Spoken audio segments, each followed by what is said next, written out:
It's a big win for Bharat against Pakistan's state-sponsored radical Islamist terror. On the 22nd of April, Pakistani terrorists targeted innocent tourists. They singled out Hindus and killed them at point blank range, asked them to read the Kalma, and if they couldn't, they were killed at point blank range. Finally, in July, those terrorists were initially spotted, and for over 15 days, the security forces tracked them. Finally, when they nailed them, the terrorists were apparently napping after a whole night walk when the security forces were tracking them and waiting for an opportune moment that they could be neutralized. So it's a big win for security forces after that Pahalgam terror attack. This was a joint anti-terror operation by the Special Forces of the Indian Army, the Rashtriya Rifles Battalion, the Jammu and Kashmir Police, the Special Operations Group, and the Central Reserve Police Force in the Harwan forest area. This is the upper reaches of Srinagar, the Dachigam Reserve Forest area. So 3 terrorists were killed in Operation Mahadev, including the mastermind of the Pahalgam terror attack, an ex-commando of the Pakistan Army SSG, Hashim Musa. Now, Musa was named as the top conspirator and the executor of the Baisaran attack. He was responsible before that for the October 2024 Sonamarg, the Z-Mode tunnel attack, again on innocent people, on people who were working on that tunnel project. Laborers were killed, singled out and killed. Now, sources say some of the nomads, the Gujars who were crossing that area with their sheep, they spotted some movement about a fortnight, close to a fortnight ago. And the moment they saw the nearest army camp, they alerted the army. The army used both technical intelligence, signal intelligence, and human intelligence. They triangulated that area, identified the general area where the terrorists were, and a joint forces operation was mounted. 4 para SF was what sources tell India Today. It was leading the operation. So the 3 Pakistani Lashkar-e-Taiba terrorists were spotted. They were tracked, but the army waited for an opportune moment. The army had intercepted suspicious communication and had been tracking this Lashkar team, now we are told, for close to a fortnight. The information was between 5 and 7 terrorists of splinter groups. Now, 5 to 7 terrorists, both of Lashkar-e-Taiba and Jaish-e-Mohammed, they were operating in tandem. They were hiding in a particular area. They were neutralized this morning in the Lidwas area. 3 of those 4, between 5 and 7, have been neutralized. The search is on for the remaining terrorists, possibly scattered in the forest, because the terrorists were also moving in smaller groups. We are still waiting for an official word from the army, but initial information seems to suggest that the 3 terrorists who were involved in the Pahalgam terror attack have been killed. These are the Dachigam heights, and this area is critical. It is an access point. It's very strategically important because this connects many areas of South Kashmir. Through the forest route, you can reach almost all of South Kashmir, from Pahalgam to Kokarnag and to other areas. So this was being frequently used by Jaish and Lashkar groups. Right now also there is drone activity that one can clearly hear the sound of the drones. And here also at the gates you have the Indian Army which has been deployed. Now, as far as the operation is concerned, 3 Lashkar-e-Toiba militants have been gunned down. One name that is significant is of Suleiman Shah alias Musa Fauji, who is said to be an ex-Pakistan Special Services Group member and is on the most wanted list with 20 lakh rupees on his head. Before Pahalgam, his name had surfaced in the investigation of the Sonamarg tunnel terror attack, and then also Bhatpatri army convoy attack. In Jammu side also he had carried out attacks, but it is Pahalgam which made him the most wanted. His name came up. A sketch of him was released by the J&K Police after the Pahalgam attack as one of the key accused. And finally today we've been told that he, along with 2 others, have been killed in a hideout which they had made. In fact, a night camping site deep inside the forest area. Here one can clearly see the army activity, the special forces, para units going in. You also had other army units who were rushing inside now. The area is still under cordon. The search operation is continuing. And we've been told that there could be more in the periphery, and that's why the SOP is that the operation will continue. But massive success for the security agencies. Professor Muzaffar Ahmed, Meet Farid, Dachigam for India Today. एक दो दिन का नहीं है, ये लगातार जारी रहेगा जब तक यहाँ पूरी तरह से अमन कायम नहीं होता। तो आज अगर यही बात पार्लियामेंट में दोहराई गई तो कोई नई बात नहीं है ना। अच्छा हुआ, अच्छा है कि पार्लियामेंट में आज इस चीज पे डिस्कशन हो रहा है, क्योंकि ऑपरेशन सिंदूर पे डिस्कशन तो ठीक है, उससे पहले पहलगाम पे तो डिस्कशन करना जरूरी है। और पहलगाम के डिस्कशन में जो हाल ही में एलजी साहब ने ये कहा कि जरूर इसमें लापरवाही हुई है, इसमें इंटेलिजेंस और सिक्योरिटी की फेलियर का जो है हाथ रहा है, तो उस बात पे भी पार्लियामेंट में बात होनी चाहिए कि आखिरकार अगर इंटेलिजेंस का फेलियर रहा, अगर सिक्योरिटी का फेलियर रहा, तो उसके लिए किसको जिम्मेदार ठहराया गया। ऑपरेशन सिंदूर पे उसके बाद बात होगी। कश्मीर के पहाड़ी क्षेत्रों में घने जंगलों के बीच जहां माना जा रहा है कि पाकिस्तानी आतंकवादी जो घुसपैठ करके जिन्होंने हाइड आउट्स बनाए हैं उनके खिलाफ ये ऑपरेशन महादेव शुरू किया गया है और सेना को बड़ी कामयाबी मिली है। सेना के जांबाज वीरों को, जम्मू कश्मीर पुलिस और CRPF के जांबाज वीरों को हम बधाई देते हैं जिन्होंने ऑपरेशन महादेव के तहत एक बड़ी कामयाबी हासिल की है और 3 विदेशी पाकिस्तानी आतंकवादियों का सफाया किया है। This is the news the nation was waiting. I think big, huge success for the security forces and the J&K Police. In fact, since 22nd of April, everyone in the country was waiting that where are these terrorists, and it has come at a very, very appropriate time. The discussion about Operation Sindoor post Pahalgam attack is in fact going on in Parliament. Why they have come to Dachigam area? Because they must be looking for an opportunity to attack Amarnath Yatra. The Amarnath Yatra crosses Srinagar city. Big point being made by SP Vaid, former DGP of Jammu and Kashmir, that why did these terrorists from Pahalgam come to this Dachigam area? Were they hiding? Were they trying to exfiltrate? Or were they heading once again towards the Amarnath Yatra route and once again target the Amarnath Yatra? So it wasn't just terrorists who were trying to escape, and that would also indicate that if 3 or 4 terrorists are still out there, there still is clear and present danger. I have the finest team on Indian television now joining me on this special broadcast. Kamaljeet Kaur Sandhu, Ashraf Vani and Sandeep Unnithan. You couldn't get better correspondents tracking this big story. And Kamal, you've been talking to your sources throughout on the movement of terrorists and how they were tracked for quite some time, from human intelligence to electronic intelligence to signal intelligence, Kamal.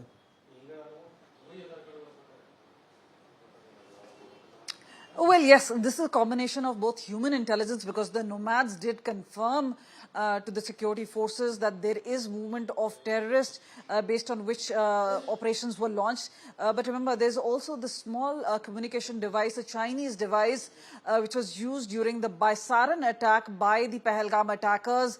That was on the 15th of April. And thereafter, what we saw was there was an indication that on 11th of July, this was activated near the Dachigam area. That's when security forces formed different teams. So there was army, there was JKP, the CRPF, all combing through the jungles trying to find them. And then there was a further confirmation which came in on the 26th, 2 days ago. That is when there was a reconfirmation because the signal was on. Now the input was that there are 3 foreign terrorists. The information was that there were 3 Lashkar terrorists. So there was a high probability that these are the same as the module of Pahalgam attackers. But remember, even as we speak, there is a police team which is on its way towards the encounter site, and they are the ones which will confirm. Meanwhile, there will be a double verification, because remember, these perpetrators were fed, they were provided support by two of the locals in Pahalgam.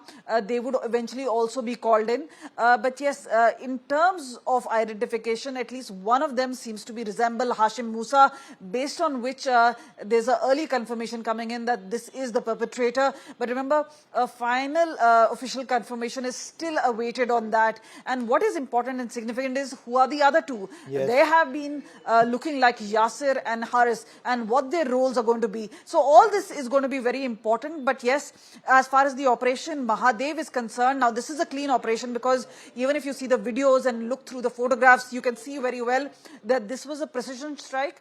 It was a chance encounter. These terrorists were caught napping, because remember, in these kind of drills, they walk in kilometers and kilometers, and once they tire out, they usually do take a break. And it seems they were caught napping, and that is when the four paras chanced upon their opportunity.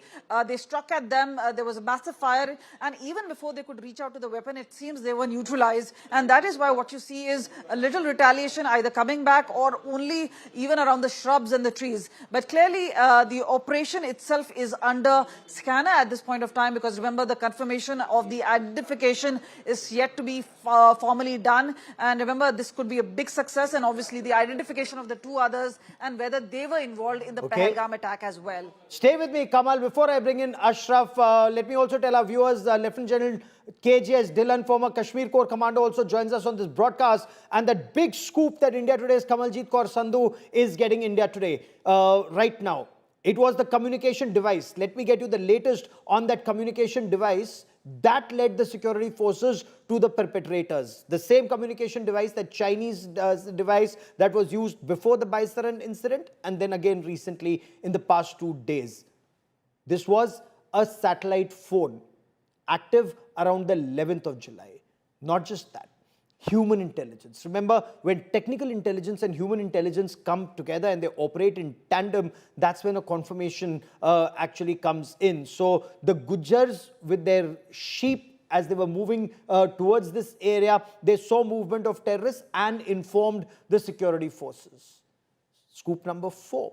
Chinese satellite phone was found active recently. It was found active before Baisaran, then 11th of July, and then again recently. So what did these security forces do? They laid a multi-tier grid to ensure that terrorists do not slip out of the security grid. So you had the Central Reserve Police Force, you had the Jammu and Kashmir Police, the Special Operations Group, and then the Army, the Rashtra Rifles, and then you had the Para SF.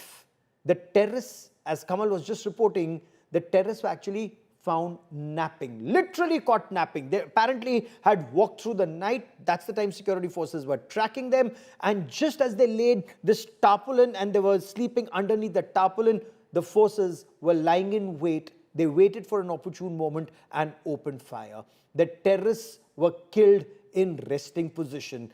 What's been confirmed by sources, not yet officially, that Hashim Musa, the team leader, had lost a lot of weight. Was he attempting to change his look, or were they running out of resources? We will continue to explore that. Before I bring in General Tiny Dhillon and Sandeep Punithan, Ashraf, any word from sources on the identity of the other two? How long before there's an official confirmation, Ashraf?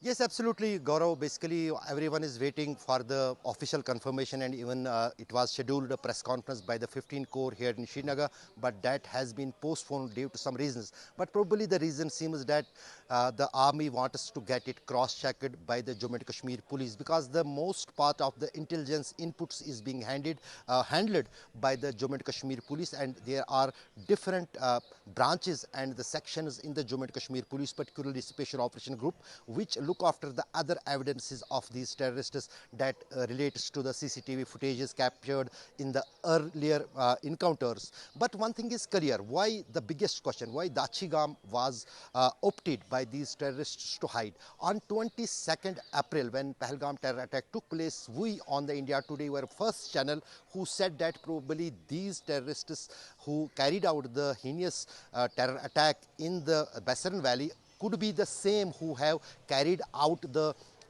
terror attack in under construction tunnel at Sonmarg, because from Sonmarg to Pahalgam it is easy to reach. You have to go through the ridges of the what we can say Mahadev top, and then you will reach Tral, then you can reach Pahalgam, then from Pahalgam to avoid other main routes you can reach back to the Dachigam, which is very near to the Srinagar. Then on through those mountain ridges you can reach back to the Sonmarg or Kangan or any other part, including Bandipora.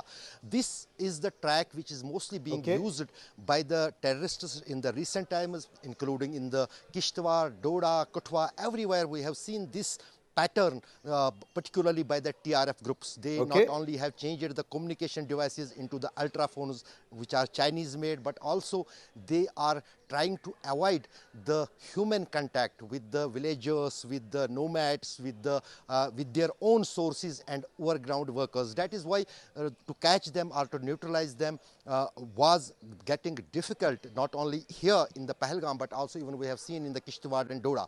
But one Stay thing with was me for a clear moment. that Let me bring in Dachigam General is a Tiny Dhillon and we'll trusted continue hideout this with the conversation. terrorists. General Dhillon, how difficult would an operation like this be in that Dachigam forest area that starts not far from where your core headquarters was, from the Badami Bagh cantonment? That's where the Chinar Corps headquarters is. How far from there were these terrorists hiding, and how difficult is it to mount a military operation like the one that was mounted, Operation Mahadev? Gaurav, good evening and good evening to all your viewers. Just to explain the terrain which exists in that area. As you said, Badami Bagh cantonment, behind that there is a hillock, and further behind that and in between the Srinagar-Sonmarg highway is this Mahadev Ridge and Dachigam forest. Dachigam is a national park, and it goes into the Dachigam valley, goes into Mahadev Ridge. And if you walk along Mahadev Ridge, which is a very densely vegetated ridge, and go further east of Tralbaul in the village Lam and further on to Mahadev Ridge, you can actually hit Pahalgam, the Baisaran valley, without having to cross any major river or any major township or big villages. You would come across small hamlets, you would come across deras as they are called, the small little living places for the nomads or the Gujjars and Bakrwals, and you can come into Dachigam forest. As was being explained, it's a very difficult terrain, it's a very thickly vegetated jungle, and I always say primary, secondary and tertiary jungles, and at times the undergrowth is 8 to 10 feet high, and the big trees being anything up to 100 feet and beyond. And the visibility at places, intersect visibility is down to 2 meters. That means if a person walking ahead of you, you miss him by 2 meters, you just miss him. You have to shout at him. And in such a terrain, when you are, trailing a terrorist group of say about 3 people or whatever, it is very difficult because you are not getting the line of sight. The communication equipments in this type of terrain, in this thick vegetation, don't work. And even the satellite links don't work properly. Mobiles don't work here. So there's a lot of terrain analysis and terrain knowledge which you have to have. There's a lot of reading of the previous movements in this area, as also a lot of appreciation of where the terrorists can go, which area has more number of OGWs and sympathizers, and it's all military appreciation. So military appreciation. Heads of the team which was trailing it, they did it to the precision that these people were literally caught napping. When the security forces hit that temporary hideout, as it is called, because it's just a sheet of polythene on top, and these people are resting. And the 2 factors which came up in your discussion, one is they were fatigued. That means they were being chased and they were running, or they were always on the move for last few days. Secondly, the point came up that he has lost weight. He has lost weight not to change the look. He has lost weight because for last 3 months, the security forces were denying them the access to the villages and the rations. There could only probably would have been very few places where they could have accessed food. So naturally, lack of food would have made sure that they lose weight. But notwithstanding, identification, confirmation would bring out a lot of clarification. Sir, I quickly have to dip into Lok Sabha, where BJP Vice President Bijant Panda, J. Panda, is now speaking on terror organizing. SIndoor. Sir, in 2006, 2 months after the Mumbai train bombings, the then Prime Minister met Pakistani President Musharraf on the sidelines of the NAM summit in Havana and again agreed to maintain the peace process. So that so-called peace process was no peace process at all. It was only peaceful for Pakistan. Indians in large numbers were sacrificed.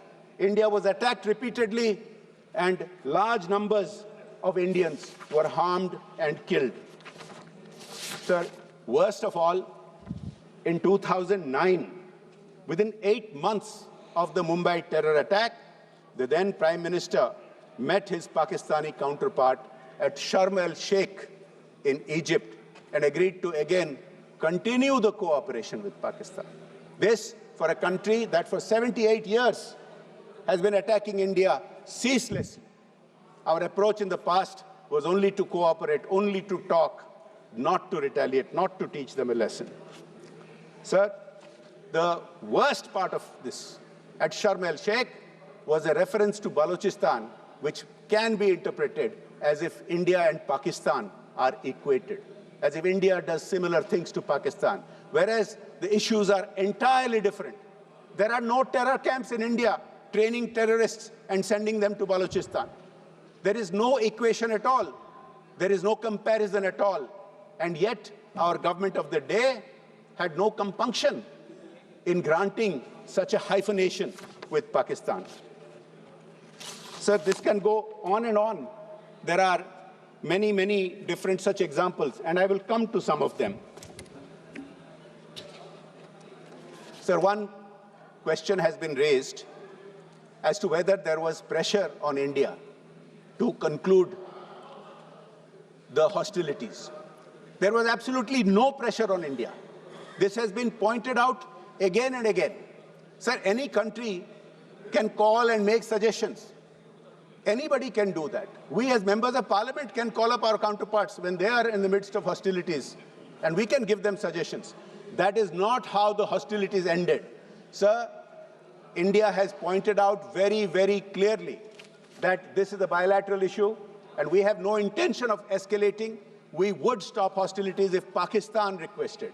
And until and unless Pakistan directly requested India, we did not stop the hostilities. It had no relation, no connection to any requests by anybody else until Pakistan directly requested India. And sir, I asked my friends in the opposition, this has not been contradicted by anyone. Has anyone contradicted India's assertion that we insisted that it had to be a Pakistani request that we will respond to? And Pakistan finally came to its knees and requested, and that is what we responded to. Now it is shame. So whether it's Rajnath Singh, Defense Minister, or BJP Vice President J. Panda, they're making it very clear. There was no external pressure for a ceasefire.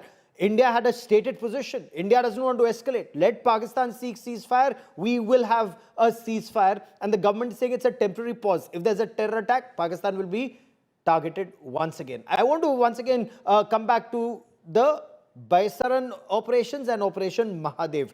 Terrorists killed 26 innocent people, 25 Hindus, asking them their names, singling them out and killing them at point-blank range. Now 3 terrorists have been neutralized. Sandeep, the fact that these terrorists have been killed, their mobile phones will reveal a lot of information even about those who may have assisted them within our country.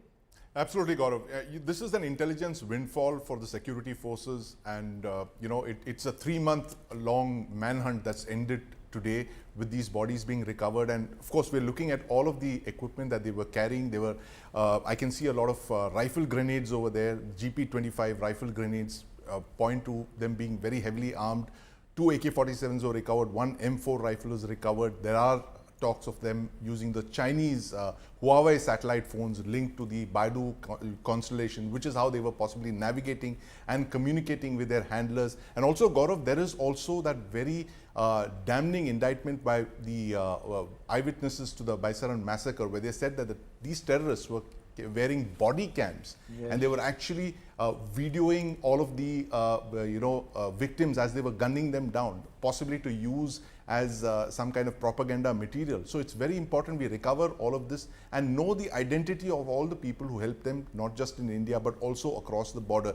I see a lot of plastic bags over there. Possibly they were carrying their food in it, and it would have come from local sources. But as General Dhillon was pointing to Gaurav, the fact is that this was a very specialized unit, and we've been hearing about this unit for more than a year now, that they were specially trained. They were trained like what the Americans call the LRRP concept, the long range reconnaissance patrol concept, which goes deep into the adversary's territory, conducts operation independent of ground resources there. They don't have to contact too many people for reasons of operations security.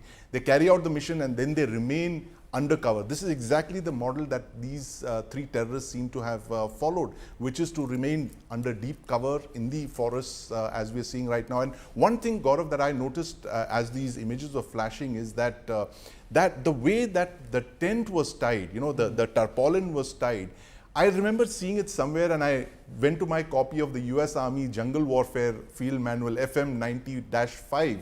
That is exactly the way jungle warriors tie their tents when they're in the forest, whether it's a tent or a mosquito net. This is how they tie it. Just tells you the kind of level of training and motivation that these people had been equipped with. This was not any ordinary bunch of terrorists, Gaurav. This is a very, very specialized, special forces trained hit squad, exactly like the ones that we saw in 2611, trained by the SSG Navy. And in this case, I'm sure you would find evidence of them being trained by the Pak SSG as well, Gaurav. Hopefully, we shall have those information. General Dhillon, before I come to you, Mir Farid joins us from Srinagar with the latest. And Mir, you have several updates. Do we have either a confirmation about the identity of the other two, point one and point two? Any information, whether their mobile phones were recovered, satellite phones recovered, body camera, did they have their body cams or any other images? Of course, that takes a long time to come in, but that would be a treasure trove of information as far as investigators are concerned, Mir.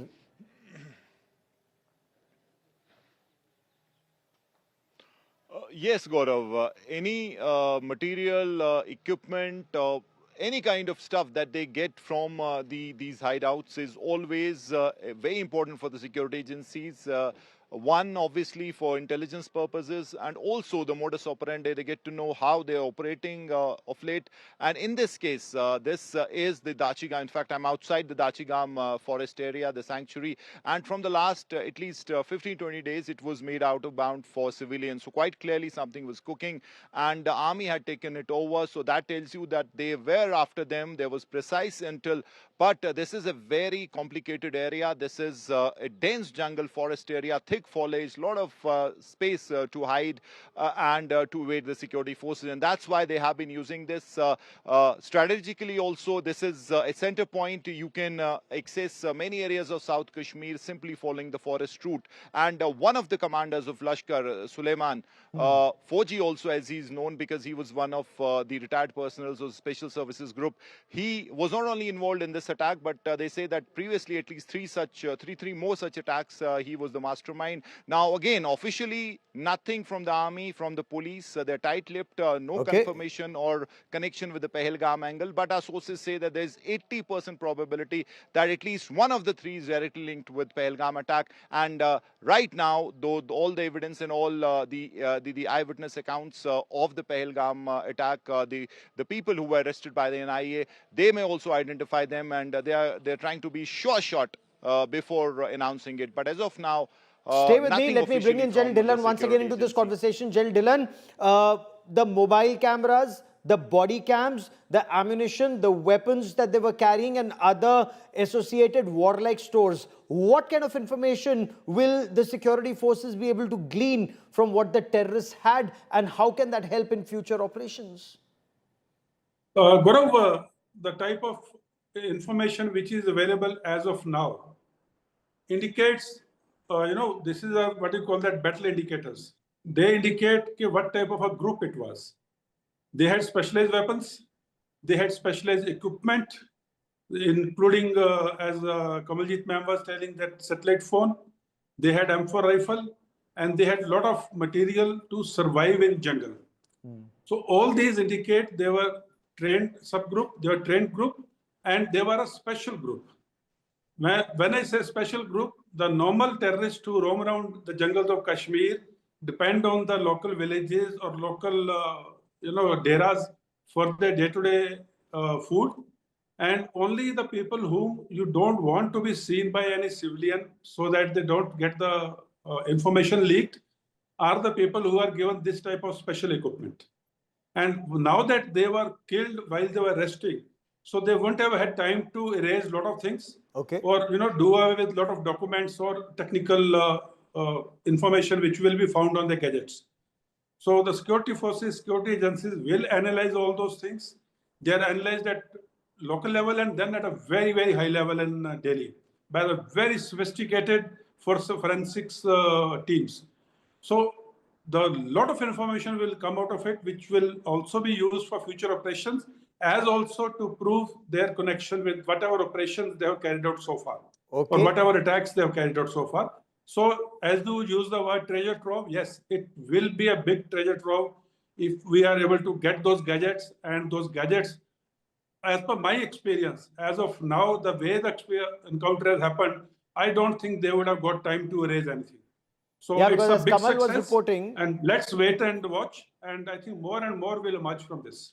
Kamal was reporting that these terrorists were apparently sleeping or resting when virtually, Kamal, a double tap on the forehead of one of the terrorists from a sniper, at least the bullet seems to indicate a part of his head is completely blown off. The manner in which they killed the innocent Hindus at Pahalgam, it just goes on to show there is justice. But Kamal, there still is clear and present danger. Mr. Vaid, former DGP Jammu and Kashmir, was indicating that if this is a group, a bigger group, 3 terrorists have been neutralized. If there were 5 or 7, the other 4 could well try and target the Amarnath Yatra. Well, that's always the case, and that is why no chance is always taken as far as Amarnath Yatra is concerned, whether it's RFIDs, whether it's deployment of security forces, multi-tiered security is deployed. But let's look at it. There are at least 150 terrorists which are still currently active, most of them foreign terrorists. There's a little local support really coming in. So they would still be in the hills. There are various groups. Some of them could be splinter groups. But remember, they're all trained differently. This particular set of Pahalgam attackers, as Sir was saying, are the SSG trained. So they have a para-commando training, and that is why they can not only move in stealth, but they can survive in the jungles for so long. They're also carrying not just equipment, but also food that they could cook there. And that is what is going to be a wealth of information once the full recovery is done, because it's not just arm and ammunition, it's also the survival toolkit which they really had. This is the sort, and remember, when these terrorists really cross over, they know that this is going to be a limited time for them because they don't have much of a lifespan later on, because they eventually either run out of energy or food or support system. So that is when, and even in this particular case, as you were mentioning very clearly, there was information coming in from the nomads, there was a tech information, so they were being zeroed in, but they were getting lucky elsewhere. The luck simply ran out, and it was time for 4 paras to actually move in, and they moved in with stealth. They spotted this particular tarpaulin from way distant, and they also actually zeroed in that they were carrying weapons. That is when they actually opened fire. And if you see, they have not actually, there are no firing marks on trees or other areas or shrubs. So that means it's been a precision attack, giving very little time for these particular terrorists to really retaliate or attack or even flee. And they were killed. And obviously, by the time the police team reaches, and we've been told the Jammu Kashmir police team is on its way to the terror site. And this is where they will eventually go and give that final confirmation. Because remember, photographs are one part of evidence. One is the physical identification. And if the NIA needs to be contacted for those two people who had actually given them some sort of food or logistical support, if they need to be called in, that will also be done. So this is going to take some time, but eventually, because they're saying they've looked through various photographs and they have come very close to the resemblance, and that is why the suspicion is these are the Pahalgam attackers. But remember, a final physical verification will be done. Need be, a double verification will be done before they actually make it public. Okay, but this does speak volumes about the training, tactics and operations of our special forces and Sandeep, security forces operating as a team, that terrorists were caught napping and literally and cut down. Absolutely, Gaurav. I mean, this is a surgical strike, no two ways about it. And as Kamaljeet was saying, there's no sign of any bullets on trees or, you know, that canopy is also intact if you look at it. If this had been a classic firefight, I mean, there would have been shreds of, you know, vegetation.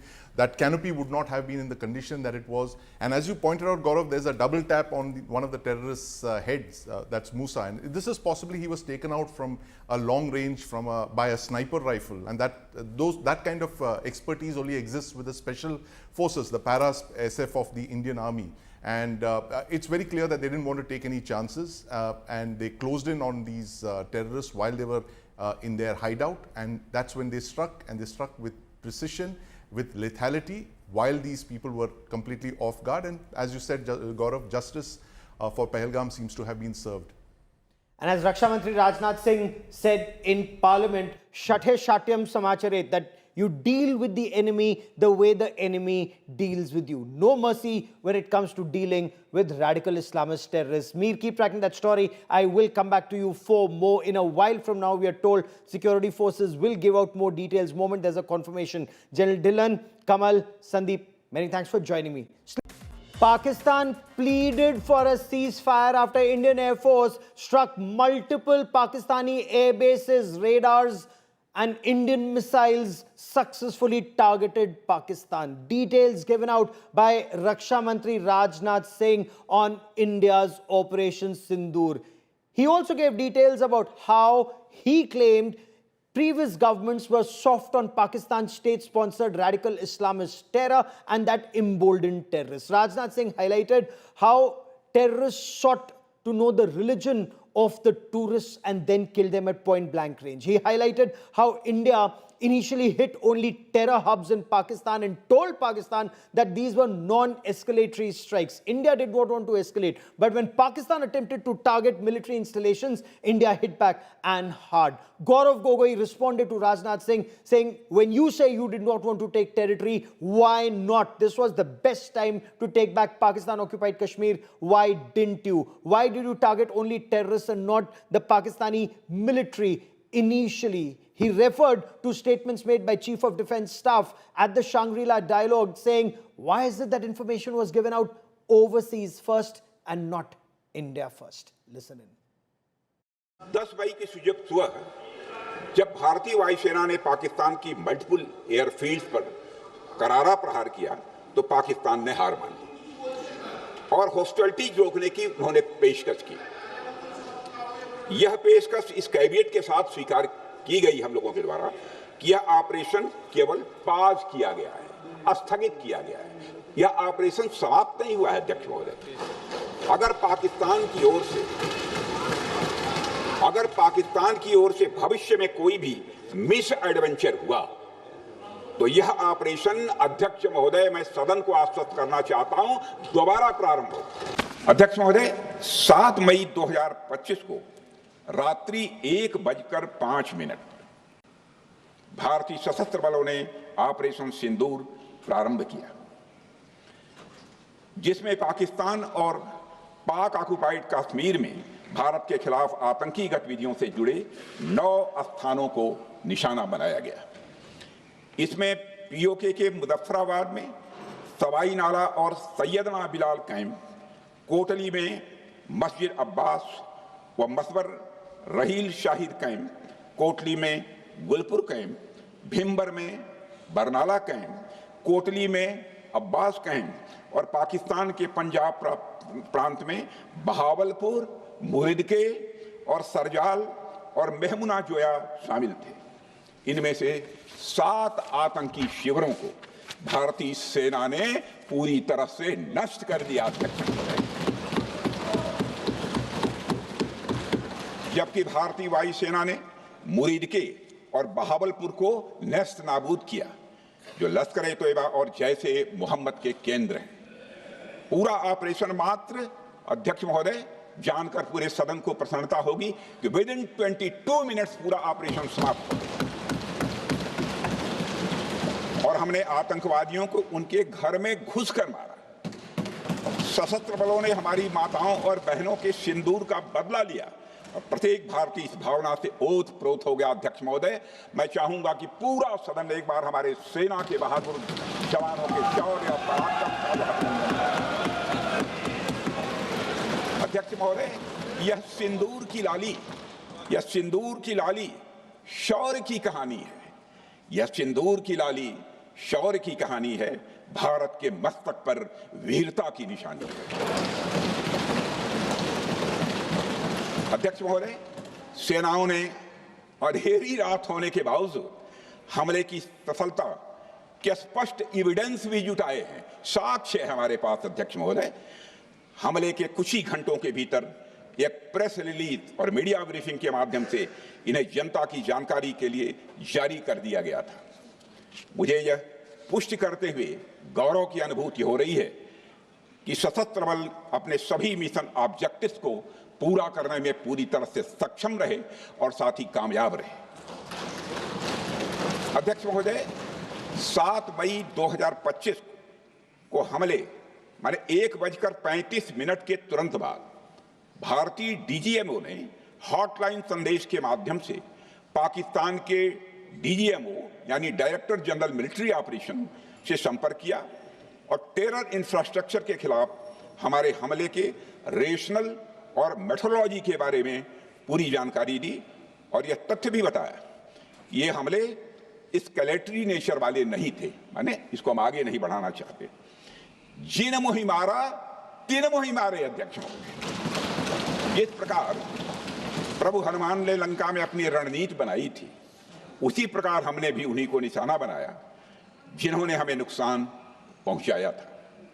हालांकि पाकिस्तान ने इस rational को समझने से इनकार कर दिया और अगले कुछ दिनों तक सिविलियन और सैन्य ठिकानों पर गोलीबारी करके बड़े पैमाने पर सीज फायर वायलेशन करके स्थिति को एस्केलेट करने की उसने कोशिश की। आदरणीय अध्यक्ष महोदय, अब बात आती है ऑपरेशन सिंदूर की। आज मैं राजनाथ सिंह जी का भाषण सुन रहा था। मुझे पता नहीं चल रहा था कि राजनाथ सिंह जी जो भाषण दे रहे थे वो किस समय का उजागर कर रहे थे।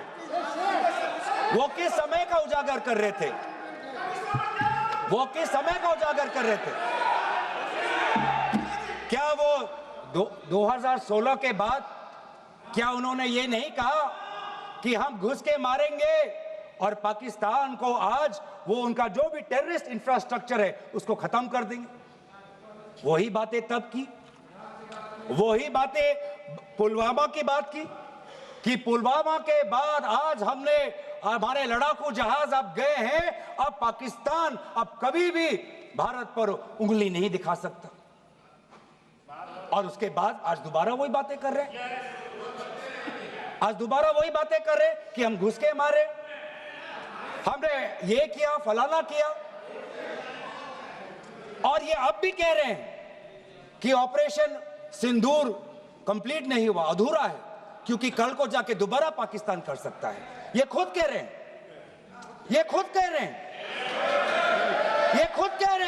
कि इसके पश्चात भी पाकिस्तान कल को जाके कर सकता है। तो ये कैसा, ये जो सफल कैसे हुआ? फिर क्या सफल हुआ? आज ये खुद कह रहे हैं कि हमारा मकसद युद्ध का नहीं था। हम पूछना चाहते क्यों नहीं था, होना चाहिए था। आज उन्होंने खुद कहा कि हमारा मकसद जमीन लेने का नहीं था। क्यों नहीं था? पाकिस्तान ऑक्यूपाइड कश्मीर अगर आज नहीं लेंगे तो कब लेंगे? ये उन्होंने खुद कहा। जिन्होंने खुद कहा कि हमारा मकसद था टेररिस्ट के इंफ्रास्ट्रक्चर पर आक्रमण करना। तो क्या हमने उरी के समय नहीं किया? क्या हमने पुलवामा के समय नहीं किया? लेकिन उसके पश्चात भी पाकिस्तान का इतना साहस कि आज उन्होंने पहलगाम में जो पिछले 20 वर्षों में हमारे भारतीय नागरिकों पर सबसे दर्दनाक अगर हमला हुआ है तो आपके समय पे हुआ है। आपके समय में उरी हुआ, आपके समय में पुलवामा हुआ और आपके समय में आज पहलगाम हो रहा है। So the fireworks are on in Parliament, counterpoint being made by the government and the opposition, and we'll get you every twist and turn of this big debate. That is all I have for you on 5 Live this evening. I'll be back at 8 with India First. Stay with us.